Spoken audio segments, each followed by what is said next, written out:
Hey guys, as I say, dear friends, YouTube viewers and trolls who's gonna be blocked, today is January 16th, 2020, and I am in my street, Bujska ulica. You can't see the plaque there, it says Bujska ulica,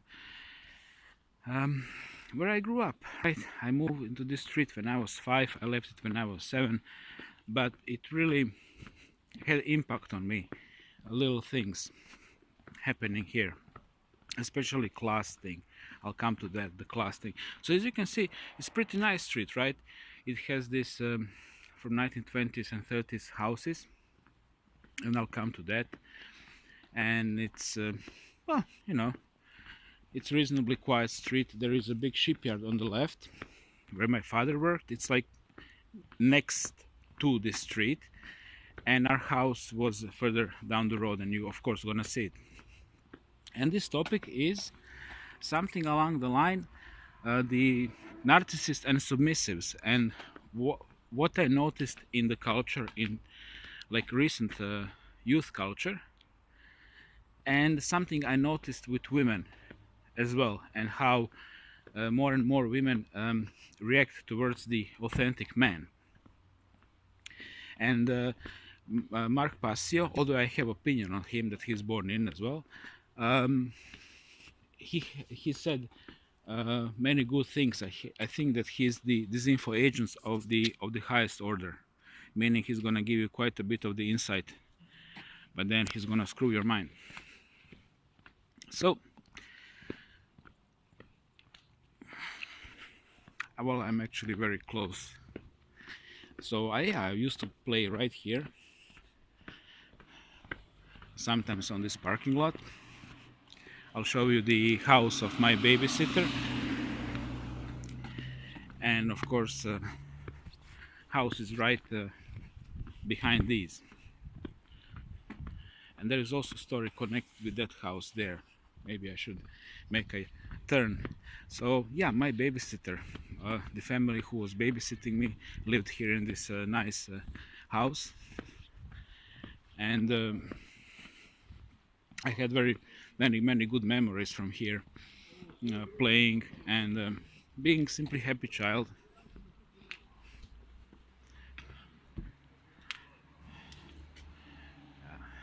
And Zoran and Željko, my friends, they lived in this house there. Their father left the house with Pevaljka, with a gypsy singer, and left mother with 2 kids. And my house is this one. Now it's covered, but it's actually originally just typical wooden barrack, and our room was there.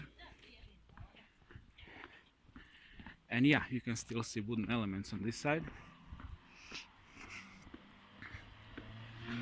And neighbor from this apartment had a problem with me playing with her granddaughter. It says here Piteri, one from Italian era, when this part of town belonged to Italy. It's a wooden building where 1, 2, 3, 4, 5, 6, 7 families lived and shared the one shared toilet, Asian type of toilet. And yeah, so she had a problem with her granddaughter playing with me because I was from baraka, meaning, wooden barrack. And my nickname was Kruno Barachanin, or Kruno from wooden hut. And Miroslav lived here with his family. He's diseased now. He died from liver cirrhosis, from alcoholism. He was carrying me that Hannibal is digging tunnel from Africa till here, and that he is a cannibal. And maybe in Mediterranean culture, they still frighten children with Hannibal. It's a Mediterranean thing. Ask any Italian, Hannibal ante portas, and what happened with the Punic War. It's weird, but still people, culture continues.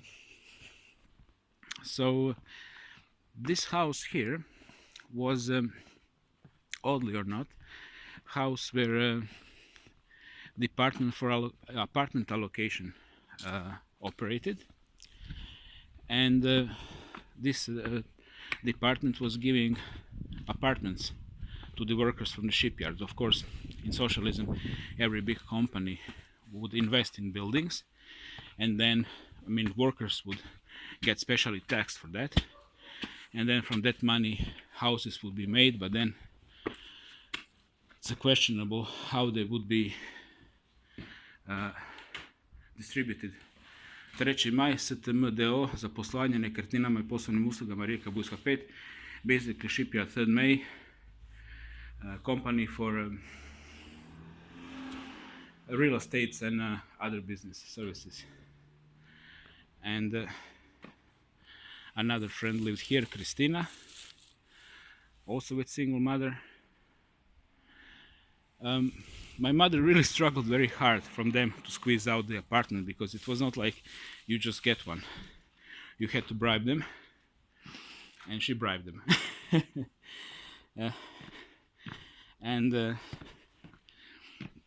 Well, she complained that the problem was that they're all like Serbian team inside, only with one Croat, and then that Croat told her with a very silent voice, "Madam, you have right for apartment adaptation, but they're not gonna give you paperwork, so we have to pay, like, I think at that time it was like 20,000 Deutschmarks for all the adaptations and the furniture, or it was 10, you know, pardon me, it was 1982 and I was a kid." So yeah, you know, I'm just telling you exactly how it was back then and how social structure worked. So, but this is not the point. The point is, if you stayed so far, I noticed one behavior with these kids. I was like hanging with every time when I had some money to score ganja from them, or sometimes leeching on them, because, you know, it's my little right, because every time I bought from them, I would share with them, so that entitles me to some free smoking as well.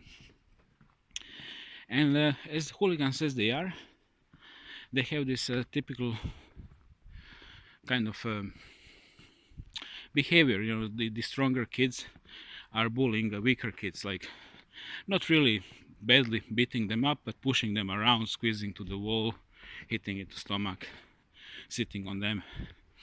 You know, no blood drawn, but egos hurted. And I would always react, shut down, you know, like, stop it, I don't like when you guys doing that, etc. And managed to save smaller kids from, well, at least for these few hours here and there, from abuse.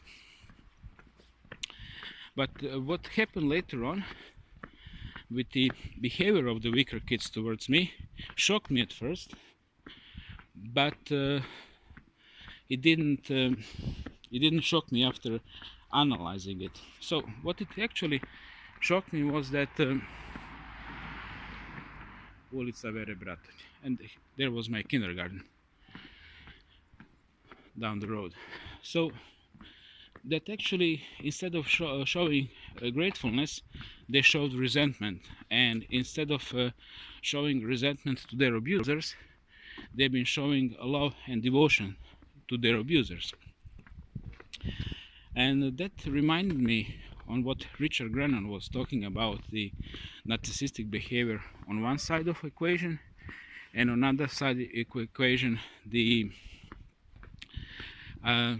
dependency personality disorder, and that perfectly tied in with their behavior. So you see, so I call these guys submissives, right? In my philosophy, and you always have to take it with a grain of salt. The submissive, the codependency personality disorder, or should I say the wimp, the slime, the crow, they will develop their sense of personal value around the idea of what the narcissist is giving them as, like, you suck, or you don't suck, or this is your place in the hierarchy. And that narcissist is not only person who's bullying him. No. In his mind, that's the way how it is. That's the way how love is shown within a group. That's the way how hierarchy works. And the only way these guys can understand human behavior is a hierarchy in which if you're stronger than somebody, have more connections or physical power or all of it, you have a right to bully somebody. And if you're weaker, you get bullied. But then when you're with somebody who's actually weaker than you bully that person. And that's thought normality, which stretches through whole levels of society. And if I manage, if memory allows, and of course your concentration, I will connect that with actually issue in this society, which is getting more and more visible. This is a sports park, sportsky park. This is how we called it when I was a kid. I had a friend who lived there in a bowling alley. He was from Macedonia. He was a cool kid, and his family was so good. Very warm family. So we're talking about memories from early 1980s. And I remember one thing now when I digress. I lived with my grandparents in Bosnia since the age of 5. I was born here, but my parents were, of course, poor, and until they got that accommodation you saw there, they even had a worse living conditions. So I lived with my grandparents, and when I came here, I called old people Chico, which is a Bosnian term, and I was a football fan of Željo, Željezničar from Sarajevo, because my grandfather was. And I remember right there, where we now passed this point, my father looked at me very seriously and said, ne kaže se, više ne navijaš za Želju, već za Hajduk, i ne kažeš više Čiko, već Barba. Croats will understand it. He told me, you're not football fan of Željo anymore, but Hajduk Split, and I'm not a fan of that since age of 12. And you don't use Chico term, you use term Barba, which is of course coming from Italian. Barba means beard, also older guy, also senior on the ship as well. So right now I lost my track. So yeah, this is where you go through the memory lane. I could actually point to some other points, but okay, I'll move my camera. It looks weird when you're filming people like that. So the sense of value.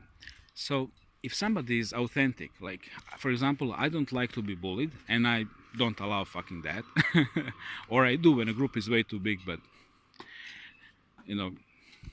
not to the point that they're gonna attack me, because then tragic consequences are gonna happen for both parties. And if you know my videos, you know what I mean.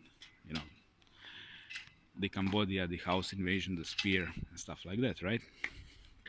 So I don't allow that, and I also don't like when smaller people get bullied, because I'm empath, and if somebody suffers around me, I suffer, and if somebody feels humiliated around me, I feel humiliated.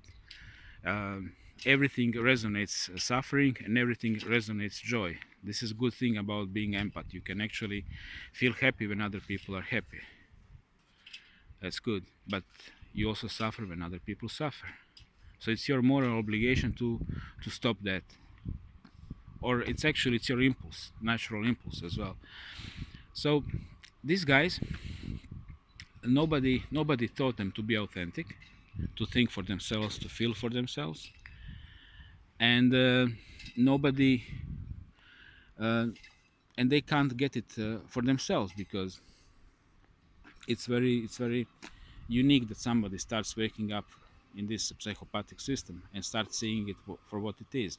So when they're actually faced with somebody who is real, they react with fear and distrust, because you're coming from a zone of strangeness, a zone of weirdness, a zone of out there, the terra incognita, or on old maps where they would like put on a part of water which is still not discovered, the dragons, right? So they're coming from that area, and which leads me to the Mark Passio and what I actually noticed and talk quite a bit in my videos about the women. And this is this weird phenomena when they see you and visibly showing fear. And I noticed that in Croatia, actually, this strange and unnatural reaction that specifically women who show fear when they see you, and then they're checking you out, and when they see that you are not aggressive, these are exactly the women who like to talk loud, ugly about you. Oh, you know, look at him, look how he is. Oh, small hands and stuff like that. And I was like, fuck, this is how Khmer, street level Khmer behave. Exactly, you know, and other antisocial groups. And I was like really surprised that middle class women in Croatia started to behave like that, because I would say like 10 years ago, 2010, 8, yeah, I did notice toxicity, definitely, but not to that level. And Mark Pazio, if I butcher his name, sorry about that, and that stone. I used to swim around that stone and observe that stone. Sometimes tide is very high. Yeah. So he said that, see, women are conditioned through the social engineering to accept either dominant men and who are showing high level of status, you know, the suit, the good car, the corporate position, and they're gonna submit themselves to those for money and let them to be alpha males. Of course, in 80% of the cases, women are initiating divorces, and this guy's gonna be backstabbed for money. But of course, we are now witnessing the end of the family structure, but that's another part of the story. So either that's gonna happen, or they're seeking the submissives betas. You know those guys with the big mouth, like soy boys, right? They are seeking those.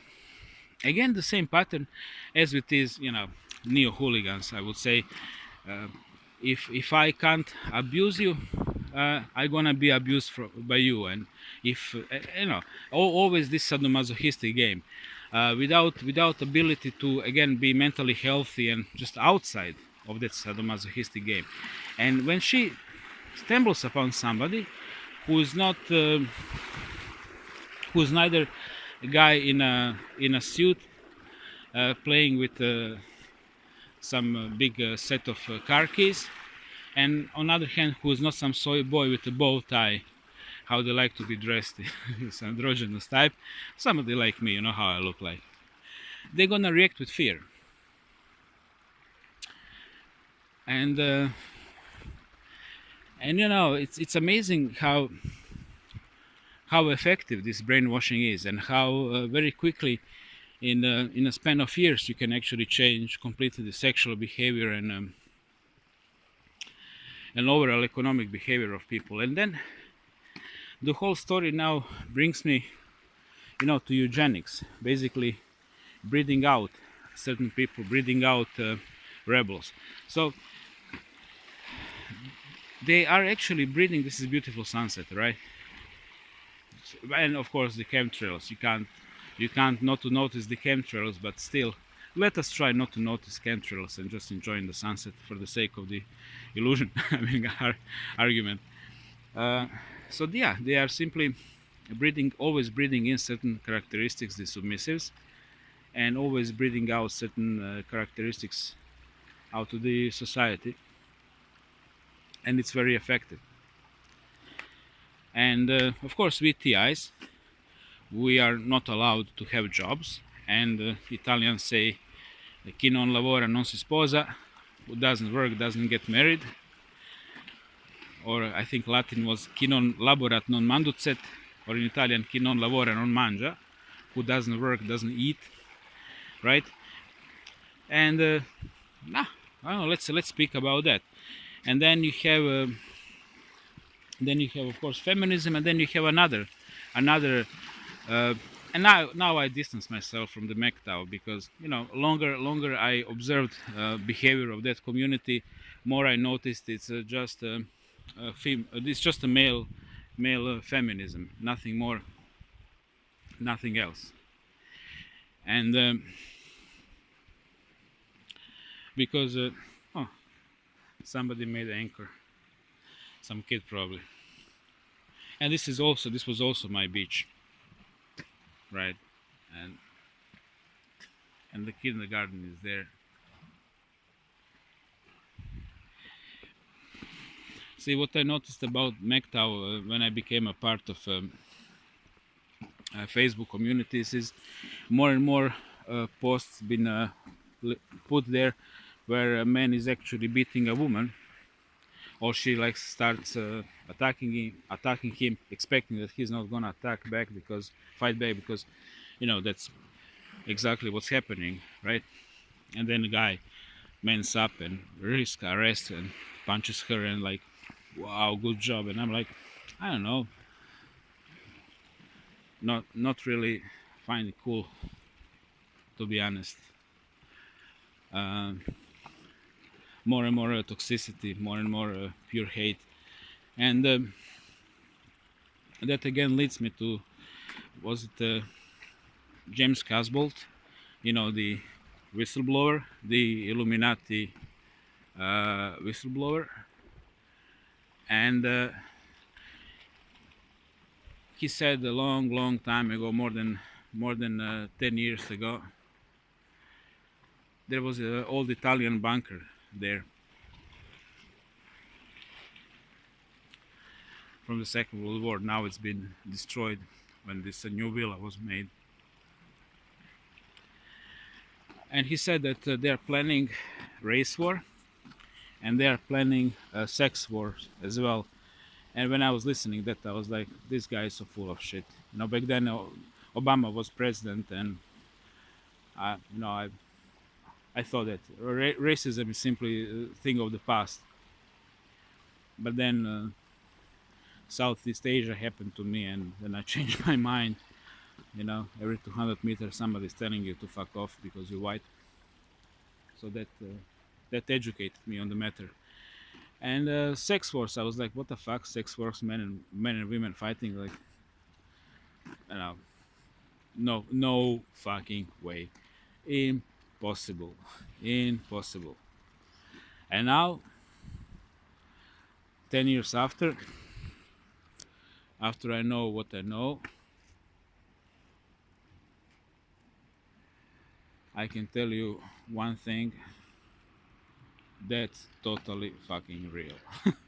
I mean, I can literally see conflict between men and women coming, because what's happening with the feminism and with the reaction towards feminism, which is again controlled movement, the MGTOW. I mean, not in a world of science fiction. Back in the 1990s, somebody could like predict, there's gonna be time when men and women gonna have radical movements against each other. Like, get the fuck out. You know what I mean? And look at us now. So yeah, let me now gather my thoughts.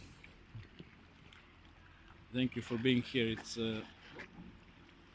23 minutes and no editing abilities, so stay with me.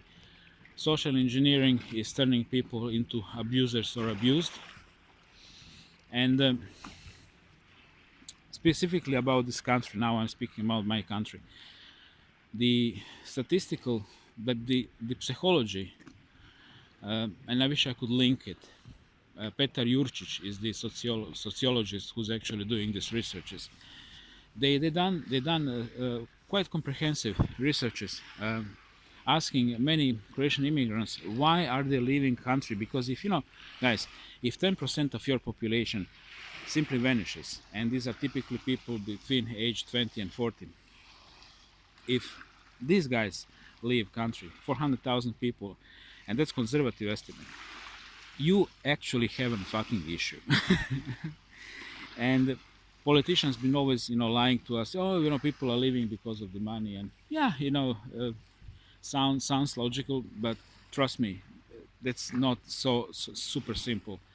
People are actually leaving because of the injustice.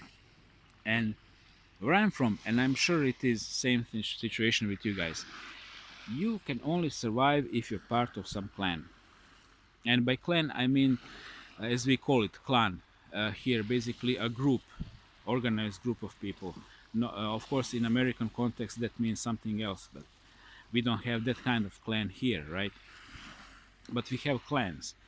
And I'm talking about, the typical narcissistic family type structure where you have a narcissist psychopath in the center of the group, and then a couple of lieutenants, and then submissives all around. As I was explaining, typical teenage gang, which extends later on in life.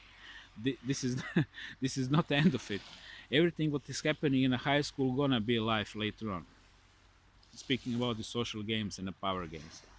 So, and if you're part of that group, you have to be somebody's flying monkey. You have to be somebody who's bullying other people, who's attacking isolated people, and you can only survive.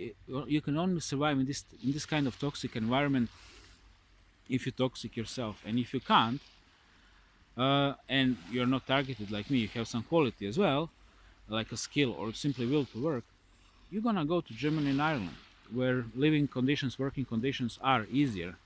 Bosses are not so abusive and psychopathic as Croatian bosses, which are, absolute fucking bastards, disgusting people. You understand me? The owner class, the management class, that's psychopathic. That's not human at all. It's not what I think. That's typically what it is. Backstabbers, uh, you know, firing off people to attack young workers because they're always firing and hiring certain proportion of people. This is traditional way how you keep others on their toes, how you keeping others frightened. And because it's we are a country which is absolutely ruled in all aspects of life by psychopath. And psychopath is not a guy who's like empath who, it's okay if you're rich, right? And I'm poor, it's still okay for me. Of course I would like to be rich as well, but if we are both rich, I'm actually even more happier, right, than just me being rich, and etc. These guys are not so naive. They know if they're rich and if we are poor, then they have all the power, and they are actually ready, more than willing to sabotage not only individuals but the whole community and survival of the whole group in general, just in order to have a more leverage, more psychopathic, narcissistic, evil power over other people. And where I'm from, this really came to the point that whoever can is simply running away. It's a beautiful country, but as any psychopathic facade, it has an excellent facade. And then there is a reality. There are nice houses and there are wooden barracks. And there are kids from the nice houses and there are kids from the wooden barracks. And kids from nice houses do not socialize with the kids from wooden barracks. Okay? That's simply how it is. So, yeah. I love the beauty of my country, but I really don't like the people.